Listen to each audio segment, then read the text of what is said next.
શ્રાવણ માસમાં ખૂની ખેલ નીલગાય પર બંદૂક અને તીક્ષ્ણ હથિયારોથી હુમલો। ડીસા તાલુકાના સૌથી મોટા અને હિન્દુ મુસ્લિમ એકતાની મિસાલ ગણાતા જૂના ડીસા ગામમાં ગઈકાલે રાત્રે હૃદયદ્રાવક ઘટના બની છે। મળતી માહિતી મુજબ ગઈકાલે રાત્રે લગભગ 11 વાગ્યાના સુમારે ગામના મંદિરિયા વિસ્તારમાં અજાણ્યા શખ્સોએ પવિત્ર શ્રાવણ માસમાં હિંસક કૃત્ય કરતા એક નીલગાયને નિશાન બનાવી બંદૂકની ગોળી મારી હતી।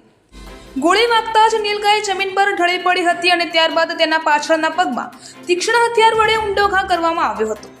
આ ભારે પીડાથી નીલગાય કરુણ ચીસો પાડતી કણસી ઉઠી હતી। અવાજ સાંભળીને આજુબાજુના ખેડૂતો અને ગામ લોકો દોડી આવ્યા હતા, પરંતુ ત્યાં સુધી હુમલાખોરો અંધારાનો લાભ લઈ ફરાર થઈ ગયા હતા। સ્થાનિક સેવાભાવી સંસ્થાઓએ તાત્કાલિક ઘાયલ નીલગાયને સારવાર માટે ખસેડી। હાલમાં નીલગાયની હાલત ગંભીર હોવાનું જાણવા મળ્યું છે। આ ઘટનાએ હિન્દુ સમાજમાં ભારે રોષ ફેલાવ્યો છે। ખાસ કરીને પવિત્ર શ્રાવણ માસમાં આવી નિર્દય હરકત થવાથી ગામમાં આક્રોશ છવાયો છે। ગામ લોકો અને જીવદયા પ્રેમીઓએ માંગ ઉઠાવી છે કે આ જઘન્ય અપરાધમાં સંડોવાયેલા દોષિતોને ઝડપીને કડક સજા આપવામાં આવે, જેથી આવી ઘટનાનું પુનરાવર્તન ન થાય।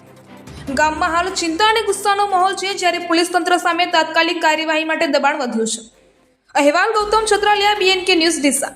હું જૂના ડીસા 11:30 વાગે ઘરે હતો અને કૂવા ઉપરથી મારા ખેડૂતનો ફોન આવ્યો કે કંઈક અવાજ થયો છે ગોળીનો, અને કે એક માણસ કૂદી અને આપણા ખેતરમાં આવ્યો છે। એટલે હું તરત ત્યાંથી જૂના ડીસાથી સીધો મારા ઘેર આવ્યો અને એ સમયે અહીંયા સ્થળ ઉપર આવીને જોઉં તો નીલગાયને એને ફાયરિંગ કરીને ગોળી મારેલી અને પાછળથી ખૂની ખેલ કે જે ક્રૂર હત્યા કહેવાય, કે જે આપણે એને કોઈ વર્ણન ન કરી શકીએ એવો એને પાછળથી એને ધાર્યું મારીને પગ આખો કાપી નાખેલો।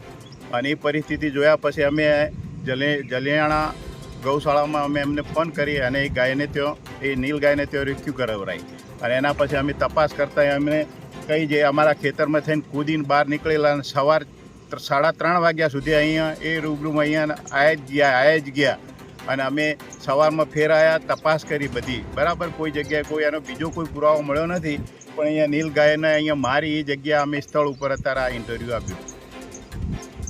નમસ્કાર મિત્રો, આજે હું જૂના ડીસા આવ્યો છું અને મને મીડિયા મારફત જાણવા મળ્યું કે જૂના ડીસા બદાવા વિસ્તારમાં એક નીલગાયને કોઈક શખ્સોએ પાછળના પગમાં ગોળી મારી છે અને ગાય ત્યાંથી જ્યારે એને ગોળી મારવામાં આવી ત્યારે એ ગાય ત્યાં આગળ પડી ગઈ નીલગાય।